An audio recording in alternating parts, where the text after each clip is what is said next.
도널드 트럼프 대통령이 4년 만에 미국 대통령직에 복귀하면서 미국 우선주의 시대를 재선포했습니다. 전 세계 무역과 안보 환경에 큰 변화가 예상되는데요.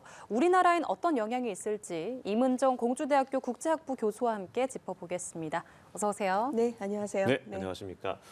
우리 시간으로 오늘 새벽, 미국 시간으로 현지 시간 20일 미국 대통령 47대 취임식이 시작이 됐습니다. 트럼프의 시대가 다시 열리게 됐는데 어떻게 좀 보셨습니까? 네, 뭐 화려한 귀환이죠. 화려한 네. 귀환인데 저는 글쎄 한마디로 굳이 정리를 하자면은 세계주의라고 할까요? 글로벌주의의 승리. 결국은 그들이 다시 돌아왔다. 물론 우리가 이제 바이든 4년을 겪었습니다. 그럼 바이든 4년이라고 해서 과거와 같은 어떤 글로벌화, 소위 세계화 를 또 추구하는 것만도 아니었기 때문에 어떻게 보면 8년 전에 이미 트럼프가 당선됐을 때 나타났던 소위 세계화의 거센 그 신자유주의의 바람과 세계화의 그 거센 물결에 반대하는 그 목소리 내지는 그것을 다시 조정하고 싶다라고 하는 요구가 받아들여졌고 그것이 바이든 행정부에서도 어떻게 보면 일정 부분 계속됐던 부분이 있고 이제 다시 트럼프가 돌아왔기 때문에 결국은 이 반글로벌주의의 다시 귀환이자 승리다 이렇게 저는 표현을 하겠습니다. 네, 이 트럼프 취임식을 앞두고 25만 명에게 이 초대장을 보냈다고 했는데 날씨가 변수가 됐습니다. 네. 40년 만에 실내에서 열리게 됐는데 주목할 만한 점은 어떤 점이 있었나요? 글쎄 아무래도 이제 우리가 흔히 떠올리는 그 장면은 볼 수가 없었죠. 이번에 이제 북극 한파로 인해서 그렇지만 그 대신에 이제 로튼다홀에서 이제 주요 인사들을 모여서 주요 인사들이 함께 모여서 우리가 흔히 이제 소위 미국의 그 대통령이 취임 선서를 해야만이 이제 그때부터 정식으로 미국의 대통령 공식적으로 그 대통령이 되는 것이고 그 또 선서의 장면이 어떻게 보면은 미국이란 나라가 기독교인 말고도 많은 다른 다양한 배경의 사람들이 있는데 아직도 이렇게 성경에 어떻게 보면 손을 올리고 이렇게 기도를 하나 선서를 하나 이런 것들이 좀 어색해 보인다 내지는 좀 생경하다라고 느끼시는 분들도 있으시겠지만 뭐 우리가 흔히 알고 있는 그 장면들이 당연히 있었고요. 그리고서는 이제 장소를 옮겨서 이제 아무래도 협소하다 보니까 거기 들어갈 수 있는 분들이 이제 한정이 되다 보니까요. 그래서 이맨시페이션 홀이라고 그러죠. 그 노예 해방의 홀이라고 불리우는 좀 더 넓은 개방된 공간으로 또 내려와서 거기서는 굉장히 어떻게 보면 친밀한 그런 대화를 나누듯이 무슨 수다 떨듯이 그렇게 장시간 그렇게 대화하는 장면도 또 보였는데요. 뭐 하여튼 뭐 이전에 보였던 것과 겹쳐 보이는 부분도 있고 또 실내다 보니까 이렇게 좀 여러 방에서 좀 나눠서 또 행사가 진행됐다라는 것도 뭐 흥미롭다면 왔었습니다. 네, 저희가 지금 이제 이 시각 현재 캐피털원 아레나에서 이 행사를 진행하고 있는 모습을 보여드리고 있습니다. 당초 이제 의회의사당에서 대규모로 진행될 예정이었으나 날씨의 변수로 인해서 일부 지지자들은 의사당에서 1.3km 떨어진 실내 경기장 캐피털원 아레나에서 생중계로 취임식 장면을 지켜봤고요. 트럼프가 의회의사당의 오찬 등의 일정을 마치고 나서 우리 시간으로 한 1시간 반 전쯤에 이동을 해서 행사를 이어나가고 있는 모습입니다. 네, 그렇습니다. 아무튼 이런 취임 행사라고 하는 것이 어떻게 보면 굉장히 성대하죠. 과연 정말 미국의 대통령의 그 취임식다운 그런 행사인데 뭐 한파 때문에 여러 가지 제약이 있었고 이렇게 실내에서 진행이 되고는 있지만 그의 화려한 그런 귀환을 다시 한번 이렇게 대내외에 과시하는 그런 행사가 되고 있는 것 같습니다. 네. 예. 아까 반세계주의라고 좀 언급을 해주셨는데 트럼프 2기 행정부 출범이 가는 가장 큰 의미나 상징성은 어떤 거라고 보십니까? 제가 아까 말씀드린 이제 반세계주의라는 것은 그렇습니다. 이제 냉전이라는 것은 이념 전쟁이지 않았겠습니까? 그것은 이제 아무래도 이데올로기 체제를 놓고 건 싸움이었고 그 경쟁에서 결국은 미국이 승리했다. 그 얘기는 경제적으로는 시장 경제 자본주의.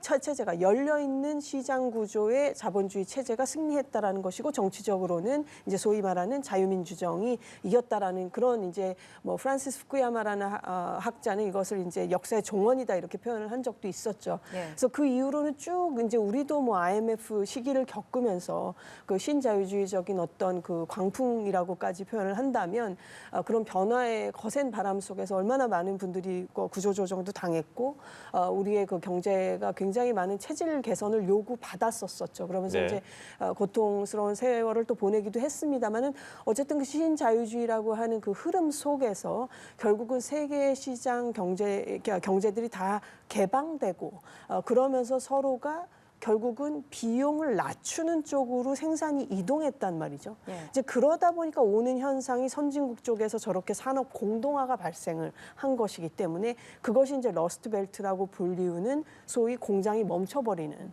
경쟁력을 잃어버리는 그렇게 되면 이제 노동자분들이 직장을 잃게 되고 그렇게 되면 당연히 미국 경제의 가장 사실 강점이라는 것은 소비인데 네. 소비가 안 되고 이런 이제 악순환의 늪이 빠져버렸다라고 하는 어떤 회의감은 이미 아까도 말씀드렸다시피 8년 전부터 있었던 현상이고 그것을 이제 트럼프라고 하는 인물은 이것을 관세, 뭐 가장 아름다운 단어라고 표현을 하는 본인이 얘기하는 관세로 이것을 어떻게 해서든 돌리겠다. 그래서 이번에 그 취임 연설에서도 우리는 제조업 강국이 다시 될 거다. 그리고 그렇게 충분히 우리 정도의 어떤 포텐셜을 가진 나라가 없다. 왜? 우리는 자원 부국이니까라는 얘기를 했습니다. 그래서 우리는 가스도 있고 석유도 있고 광물도 있고 이런 땅이 있는데 여기에 더해서 이제는 우리가 제조업 강국까지 다시 되겠다라고 하는 것을 언급한 것만 보더라도 지금까지의 그 기저에 있었던 이건 미국만의 얘기는 사실 아닙니다. 유럽도 예. 마찬가지죠. 이런 제조업들이 산업 공동화가 벌어지면서 왔던 어떤 국민들의 실망감 그리고 실망감에서 끝나는 게 아니라 실제 생활이 무너지니까요. 그래서 그런 부분들을 재조정하겠다라고 하는 그 역동성이 오늘의 지금 트럼프의 귀환을 가져왔다라고 보고 있습니다. 네. 네, 트럼프의 취임 연설에서 눈에 띄는 부분, 미국의 새로운 황금 시대가 도래했다. 네. 그리고 지난 4년간의 위기를 언급하기도 했고요. 네. 바이든을 두고도 그런 언급을 서슴지 않았습니다. 네. 마가로 시작해서 마가로 끝났다라고도 평가가 될 수도 있을 것 같은데 미국 우선주의에 어떤 초점을 맞춘 방점이 됐던 발언들 좀 생각나는 게 있으십니까? 글쎄 이번에 그 취임 그 연설이 예. 지난 8년 전과 좀 비교를 해봤을 때 굉장히 뭐라 그럴까 자신감이 넘치게 들렸습니다. 예. 물론 그 8년 전에는 글쎄 트럼프 본인이 얼마나 자신이 대통령이 될 거라고 정말 확신을 하고 물론 모든 후보는 다 자신이 될 거라고 기대하고 확신하고 선거를 뛰시겠다마는 어쨌든 뭐 많은 이들의 예상을 깨고 8년 전에 이제 트럼프라고 하는 굉장히 유명 인사지만 정치계에서는 좀 신인이라면 신인인 이런 인물이 이제 등극을 한 건데 예. 이제는 뭐 이미 본인이 대통령도 경험을 했고 게다가 또 4년 동안 절치부심하면서 와신 상담하면서 얼마나 많은 생각을 했었겠습니까? 얼마나 많은 정책을 내가 그때 이렇게 했었어야 됐었다라던가 아니면 다시 돌아간다면 반드시 나는 이걸 할 것이다. 거기에 그리고 사람들을 규합했죠. 그래서 이van카 트럼프 말을 빌리자면은 8년 전만 해도 우리 아버지 옆에는 그렇게 같이 일할 만한 사람이 없었는데 지금은 아니다라고 이제 얘기를 해서 본인도 일선에서 물러나도 된다라는 투로 이제 얘기를 했었었는데요. 예. 그것만 보더라도 어떻게 보면은 지난 8년을 본인 4년은 백악관 떠나 있었지만 8년 동안의 어떤 그런 정치인으로서의 경험이 자신감으로 녹아든 그런 스피치였지 않았나 이렇게 들었습니다. 네. 예.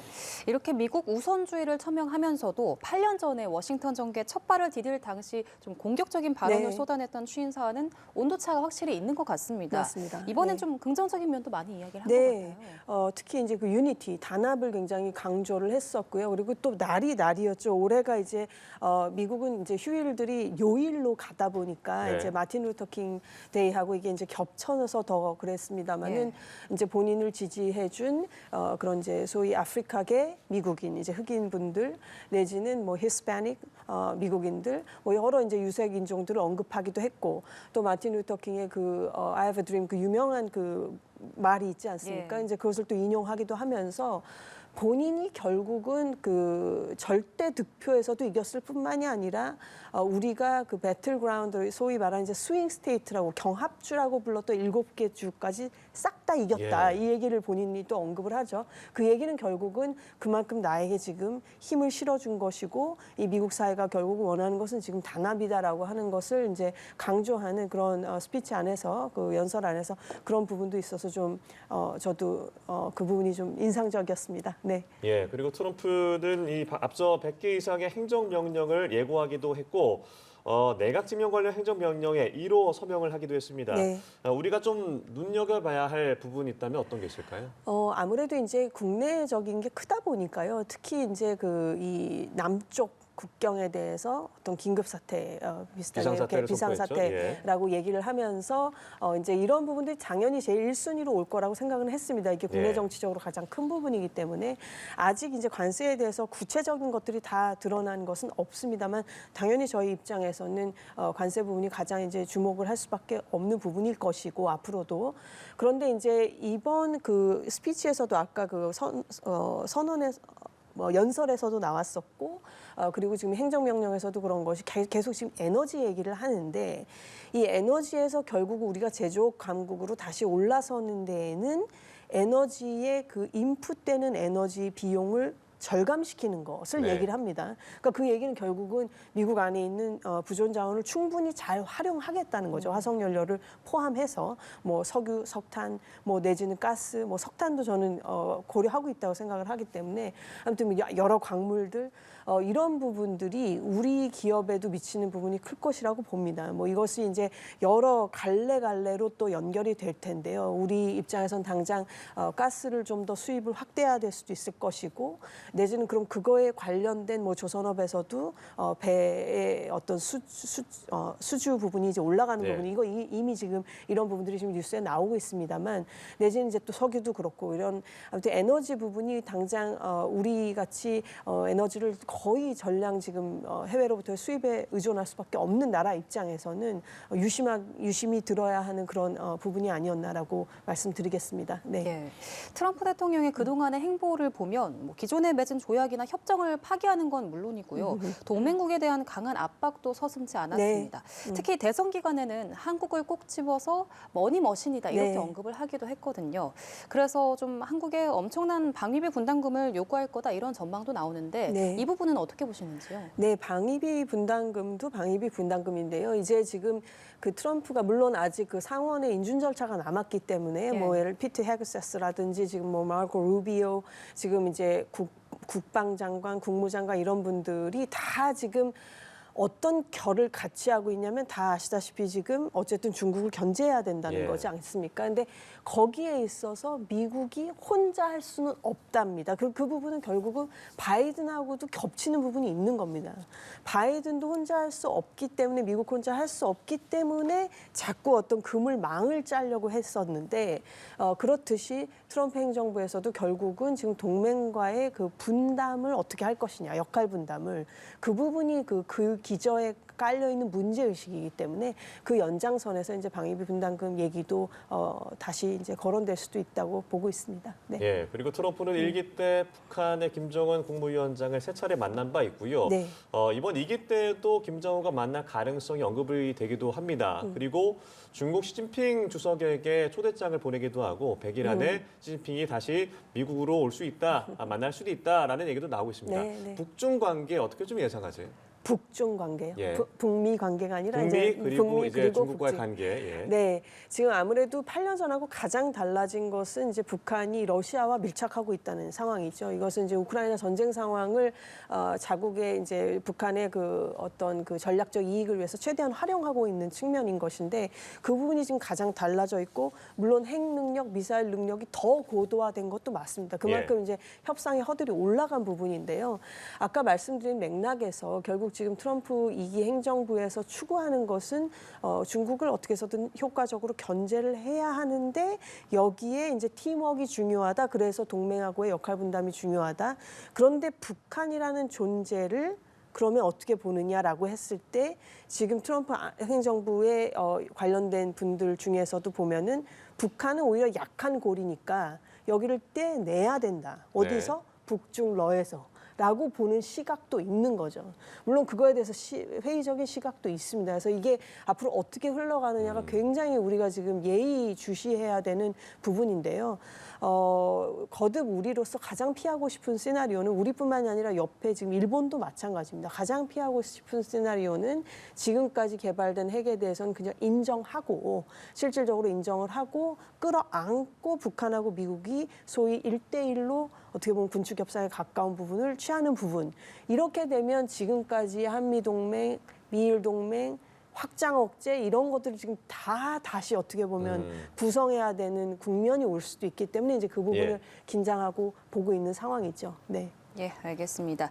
트럼프 대통령의 취임과 앞으로 우리나라에 미칠 영향까지 짚어봤습니다. 지금까지 임은정 공주대 국제학부 교수와 함께했습니다. 오늘 말씀 고맙습니다. 네, 고맙습니다. 감사합니다.